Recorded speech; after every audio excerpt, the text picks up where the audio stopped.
and went around again. I said,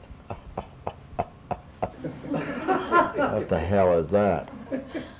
Then when we landed, they told me that they had to fly by the tower to have them check to see if their landing gear was down. Why couldn't they tell? Because the lights didn't go on in the cabin, you know.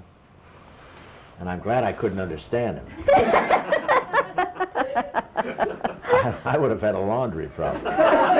You ready to go? Okay. Isn't that something? We're rolling, Robert. Welcome back to Dallas. Thank you, Don. We don't have that on tape. That unmentionable thing. We don't have that on tape. Right. It is wonderful to see you. Anytime there's a golf tournament, we can always look for Bob Hope to show up, especially if it's the Byron Nelson. Right. Yeah. And congratulations, your show, have you heard, made the top 10. Yeah, I heard that today. We were number 7. Yeah. Which is pretty nice, you know. That's the second best rating we've had this year. Good show, too, Bob. The Christmas show that we did was the top so far. Well, that one always is very special, isn't Yeah, it? To you and to all your fans as well. Yeah. I noticed you had some really wonderful lines about Gary Crosby's book, and of course it's the big thing everybody's talking about these days. But seriously, do you think it's kind of a cheap shot that Gary took with that book? Oh, I think so. I don't, you know, I read one paragraph in some paper that after he saw the book, he said, that's not the book that I wrote. So I think what they did, I think the Ghost took it and kind of twisted it around for him to make it commercial for the Ghost, you know? Which they do. I think they did that to Christine Crawford. I said the other day, I wonder if Gary Crosby and Christine Crawford are the same person. You know? No, but that's the thing today, you know, that's the thing, to write something provocative. It doesn't pay to die anymore. It can ruin your career. Can you believe, though, as long as you knew Bing Crosby, can you believe that he really did beat Gary with the belt and the buckle? No, I don't think he got the coat hangers from Joan Crawford at all. I just think it's a lot of con. I think it's all done for money. And I knew those kids since they were about 2 feet high, and they used to come over to my house and sing it on the holidays, you know, bring the 4 of them in without unannounced, and they'd sing a couple of carols, and I'd give them a cookie, and they'd leave, you know, and I watched them grow, and I was with them a lot, and they were all very happy. And when they got to be taller, they got to be about 4 or 5 feet. They joined up. Remember they had the quartet going, the 4 of them, and I paid them $25,000 just to come on my show. And they didn't need the money. But I don't believe it. I just don't believe any of that. You knew Bing, of course, for how many years, really? Well, yeah, I worked with him about 42 years, you know, and or knew him. I didn't work with him 40, but I knew him that long. And Bing was a very charitable guy. He's not the kind of a guy that went around screaming about the things he did, but he did some good things, and he was a very loyal fella to his friends. And I just don't buy that routine at all. I don't think that's was in his makeup, and George Burns has the right idea. He's not going, you know. And so far he's been proving his point. That's right. That's what I said on my show, that, you know, I'm going to have the kids write the book now so I can check it, and if I don't like it, I can take them out of my will. But it's not, in your case, surely, Bob, because I know your children, I don't think you have to worry about your kids or your family, but you know there's always going to be somebody who will succumb to the big money that will be offered to them, some disgruntled ex-employee or something. Oh, sure. You're lucky. I've been very lucky in my life. Nobody's ever written about me, you know, and nobody's ever seen me walking out of a motel at 3 a.m., and I hope my luck holds out. Are you trying to tell me you're just not going to worry about those things, huh? How can you worry about it, Bobbie? You know, I really have been lucky with the press. But I remember Life magazine came out, a gal came out to see me at Notre Dame during the Vietnam thing, which was, you know how that was. That was a controversial little conflict. And when Moose Krause and I walked in, and they yelled, "Moo, moo, moo." And she wrote down on the thing that they booed me. They were saying, "Boo, boo, boo," you know? And you can't do anything about that. If they want to go out and do a hatchet job on you, they'll find something that, you know. And so it doesn't. You just have to carry a little small bottle of mercurochrome in your pocket, I guess. Just keep dabbing the wounds. What was it about you and Bing that made you all hit it off as well as you did? I don't know. We appeared in 1932. We were at the Capitol Theater, and Bing was the headliner, and I was the next. And Abe Lyman and his orchestra was there. And we were there for 2 weeks, and I was the master of ceremonies. And Bing and I, it got to be, we did 4 shows a day. So we started kidding around on the stage because there was nothing else to do, and it became kind of dull. So we put a lot of routines together about the president of the Coca-Cola Company and the president of the Pepsi-Cola Company meeting on the street. And we'd say hi, then turn around and burp at each other, and 2 farmers meeting on the street, and all these gags, 2 politicians, we'd search each other's pockets and all this stuff. And the audience laughed like crazy, and we by the time we finished that, we had about a 10-minute act going, and the audience was buying it. Now, 5 years later, I arrived at Paramount, and Bing owned a big piece of the Del Mar Turf Club with Pat O'Brien, and we went down there for a Saturday night thing, and we got up on the floor, and we repeated this act. And a couple of producers were there, and they said, boy, these guys work great together, They didn't know that we'd been rehearsing it 5 years before. So they signed us to do this picture, Flight to Singapore, which was, they named it Road to Singapore, and that was the start of 7 of those pictures. And it was such a delight, because Bing was so knowledgeable about the business, about how to feed you, and how to get a laugh, and how to throw away a laugh, and it was a delightful thing to work with him. I can't imagine, Bob, you being anything but an entertainer. I just can't imagine it. But if that had not worked out for you, what might you have become? I think I might have owned a big restaurant chain, because I've always been interested in food, and when I was on vaudeville, they used to think that there was something weird about me, because I used to say to the stage manager, is there a wonderful restaurant around here that's run by women? Because I used to find out that those tea shops had very dainty, delicious food. Because my partner died from a bad piece of pie that he ate in West Virginia. My first partner, Lloyd Durbin, my dance partner. And he developed ptomaine poisoning and died on me, and I had to get another partner, Very inconsiderate of him. But it kind of got me thinking about food, and I was very careful. I wouldn't go to the Greasy Spoon. I'd find a place where the food was delicious, and I had a lineup of it all across the country, like Odenbach's in Rochester, and right on down the line. I knew where to go to get the great food. And when I used to ask the stagehands where there was a tea shop, they'd kind of give me a look like I was the Tootsie of my day,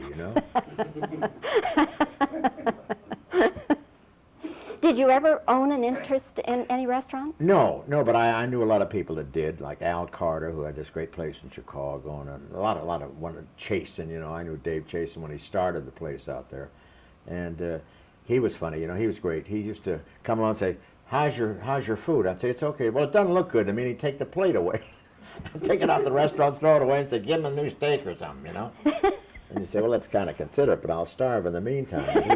He didn't care about that. You never would have thought about being a pro golfer as much as you love the game? No, I never was really that good, Bobbie. I got down to a 4 handicap one time and played in the British Amateur, and that was only for a few minutes. I was 6 most of my life and enjoyed it so much. But I never dreamed about that, because by that time I'd been going pretty well in vaudeville, and I was on the way, I think now I'd like to stop and be some kind of a golfer if I could get in the girls' tour. I don't think I can make it with the men. And I can't make it with the girls. They're so good. I mean golf. Now listen. Who are these people? Your friends, Bob. Your friends. No, but it's true. Those gals, I played with them in the Dinah Shore the other day. Joanne Carner and Beth what's her name? Beth Daniel, and these gals are just they're machines. They're so marvelous, It's embarrassing. I said to one of them, what do you think of my game? And she said, what is it?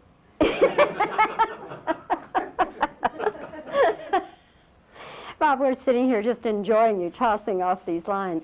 I remember your good friend, Jack Benny, they used to ask him the biggest laugh he ever got, and of course, what it was, your life or your money, I'm thinking. Oh, yeah. Yeah, great line. Yeah, it's fantastic. Is there any particular moment in your career where you can say, my biggest laugh was? Well, I can remember a few things that happened. 3 or 4 things, because I know I wrote a column, for about 6 years.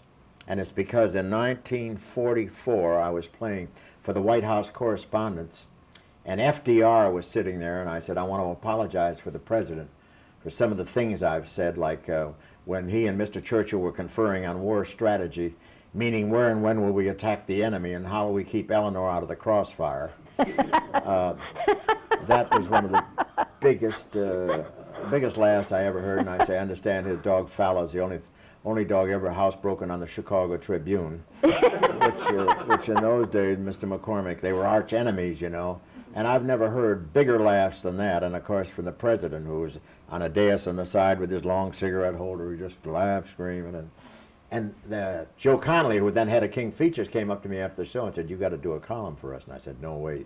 Then I remembered I was going to the South Pacific, and I said, wait a minute. I'll meet a lot of kids down there. And I took Roger Price, one of my writers, and we used to do this column every day about some kid we met and where he was from, and put a little piece of humor in it, And I did it for about 6 years. I wanted to quit. And then they called me up to San Simeon just to meet Mr. Hearst. And he sent his plane. We flew up there, and just going up there was a kick for us, Dolores and I flew up there. And we met him, and he said, I want you to continue your column. So I did it a couple more years. Then it became too rough. I had to farm it out. And it wasn't worth it, because I was doing so much work.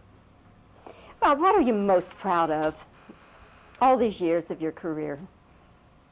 That's a good question. I'd like a couple of days to think about that. No, I don't know. I'm sort of proud of our consistency on TV. And staying on. Of course, I'm proud of what Dolores has done with our kids. That's one thing. But I'm proud of our record on TV, the way we've continued to go and enjoy, success after 33 years. And I've got a couple more years with NBC, and they've just asked me to do another year next year for them. And that's one thing I get a kick out of, because it's thinking of different kind of shows, and it's a new challenge every season, and it's something. I'm going to Sun City, Africa, on June the 20th, and I'm going to do a show over there, and stay there for 2 weeks over that big gambling place in Botswana, and I'm going to stay over there and go around and see all the things that are happening over there in Cape Town, and go down and see the Cape of Good Hope and see if anything can rub off. And but I think that's one thing that I enjoy. You always say, I say always, but you have said it before in my presence, the job Dolores has done with the children. Come on, you were the father. Well, I have traveled so much during that period that I was always leaving, and just to give you an idea, Tony was sitting there one night, and I was walking out to go someplace, and I said, goodbye, Tony, and he said, goodbye, Bob Hope. That kind of made me shudder a little bit. But he said it with a smile. How old was he? That'll give you an idea how, how much I had. They were kind of happy to see me, because I was sort of a celebrity in their life. Dolores would say, this is your father, an actor, remember? I remember one time we were up in Del Mar, not up in what's the name, Del Monte, and I walked in the living room, and Linda was there, and with Tony and the nurse, and I came in and I said, good morning, and they said, good morning, Bob Hope. They thought that was, so I walked over and I said, look, when you see me, just say good morning, Daddy, if you don't mind. She said, we know, Daddy, we'll let you get the laughs. She was about 6 at the time. Pretty hard to top. Well, Bob, one last question. How are we doing on tape here? About 2.5 minutes left. Okay. Do you want to just throw the other tape in, and then we'll be ready for the reverses? Okay, one more question, I promise. Okay, you getting tired? You want to go ahead and get it on this one? No, let's. All right. Okay. Did you find out about it? Yeah, I bought it. I've got it in my pocket. You Yeah. read it. Okay. You want to read it to me? What? I'll show it to you. Okay, let's do this one last question, and then Let me we'll. see that. Okay. Let me see that, Fred. Yeah. He's just Okay, got then. time here. Yeah, big thing in the paper there. Hope to join.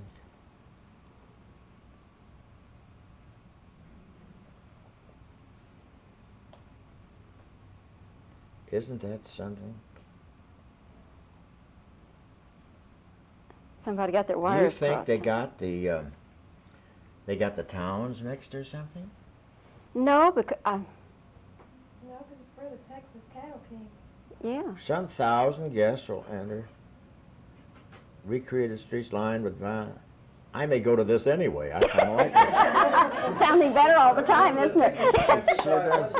Huh? 7,500 for a table. I gotta. Well, I want to get my schedule right now. Okay. And see if Wait. Oh, you want to do that? That Okay. sounds All right. kind of You'll be back, won't you? pretty serious. Okay. One last question and a couple of edit shots, and then you can do your ice cream. We did mention a fair amount, didn't we, Robert? We will. We will. Don't worry. We'll take care of you. Okay. You rolling? I'm rolling. All right. Bob, one last question. You have always, since I've known you for 20 years, handled your fame so beautifully. I mean, you know, never seemed to really get the big head or, I don't know, you just always have worn the mantle of fame very, very well. Now, was it always that way? No, I had a big head. I think it was 3 days ago. I made a par. I think it was in Houston. I made a par, and I got very low. No, I think everybody in our business, you know, when you get to a certain point, like when I was in Paramount, you know, in 1944, I was #1 in the world for a picture attraction, and I went to the head man, and I said, I want to have lunch with you, Mr. Freeman, Frank Freeman. And I took him down to Prino's, and I said, I've got to do my own picture once a year. Because he said, why? And I said, well, because I'm making so much money for the government, and I get to keep none of it.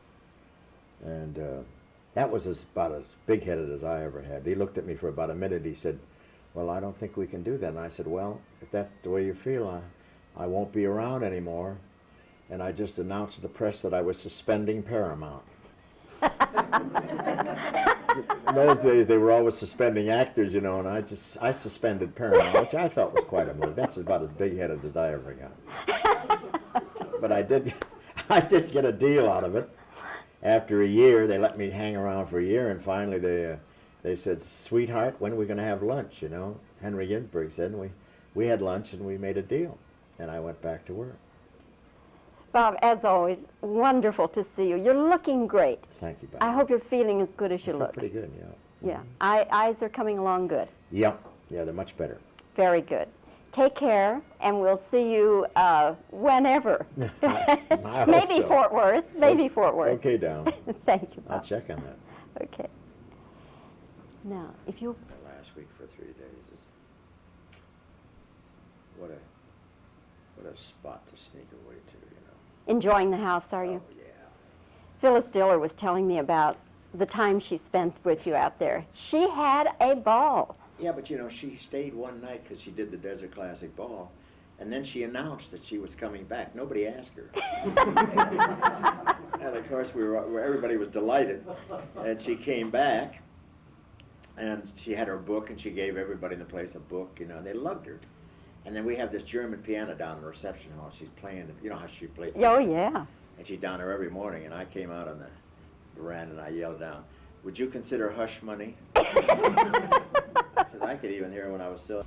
We're doing 5 minutes, maybe a little more, just opening the thing cold, you know, just talking in the Lincoln Room. And then I'm sitting there for 3 hours. I'm not on the show until the finish, just watching it like I did on the 75th. Oh, Which yeah. I'm starting to enjoy that. Can I get some? Yeah, a lot of stuff. Oh, that's going to be Yeah. that's going to be wonderful. Great cast. 3 hours. Yeah, 3 hours. Yeah, Ah, It's fun. fantastic. It's gonna be fun. Now that's one I'm going to have to take and say, yeah, I'm going to love to do that. It's gonna be good. That's great. Oh, Denmark. And I was never happier Had to get out of Moscow and get back to them. I couldn't agree more. Good job. His father used to have restaurants in Tivoli Gardens and movie theaters and all. They were in the movie business over there. Oh, yes. I was going to say this. My father used to have newsreels, and movies, and dramas, and television shows which he showed in the movie. And he would bring me.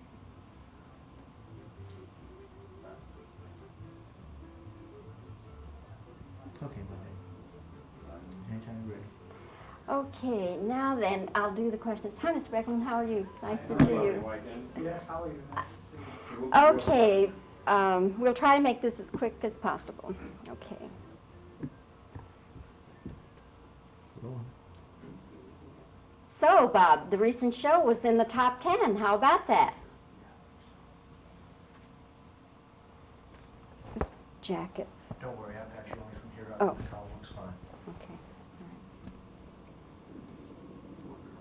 Bob, I noticed in your recent show you had some really funny lines about Gary Crosby, and of course everybody's talking about the book.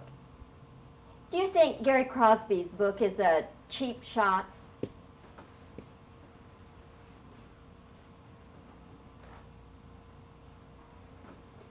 How many years did you know Bing Crosby?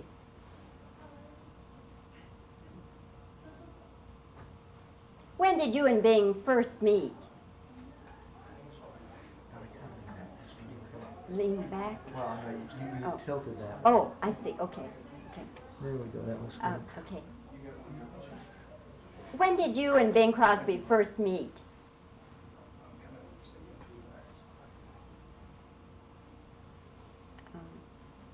What were the circumstances that brought you and Bing together?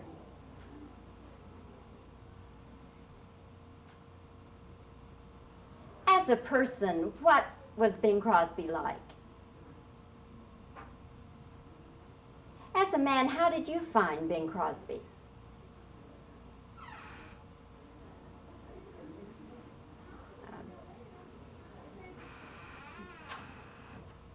Doesn't it concern you that someday some ex-disgruntled employee might, disgruntled ex-employee, okay. Does it concern you that someday a disgruntled ex-employee may do a similar book about you?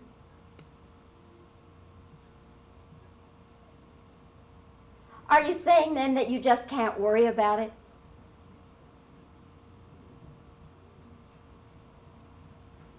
Are you saying then that you just can't worry about that?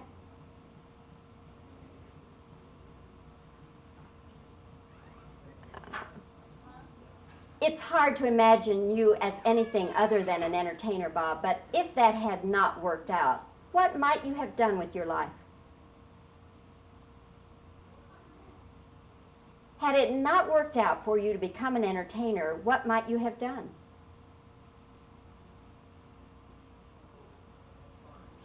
Now, you're cutting about here. No, a little higher than that. Can you widen it just a little? Not Just- here, but it doesn't. That was about what I was shooting him from about here on up. Plenty of headroom and plenty of Yeah. camera. Well, Do you want to make a gesture? if you can just widen just a little Okay, bit. let me loosen things. Rolling. Did you ever think about being a pro golfer?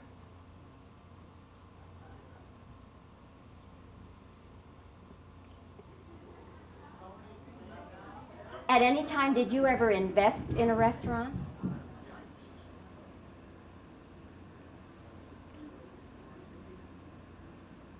Bob, what are you most proud of about your life and your career?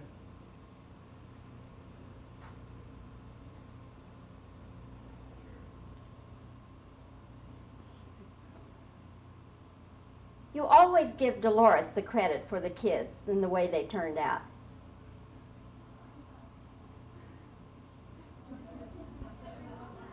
What was it like for you in the very busy days of your career with the 4 children and all?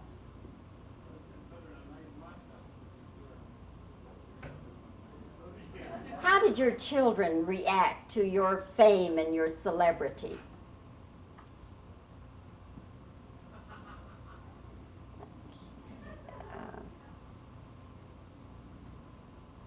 If you had to think of one or two times that were your biggest laughs, when would they have been?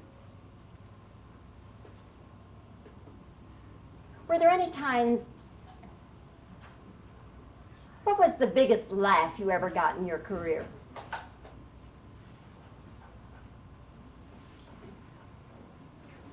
How about the future, Bob? What are your plans?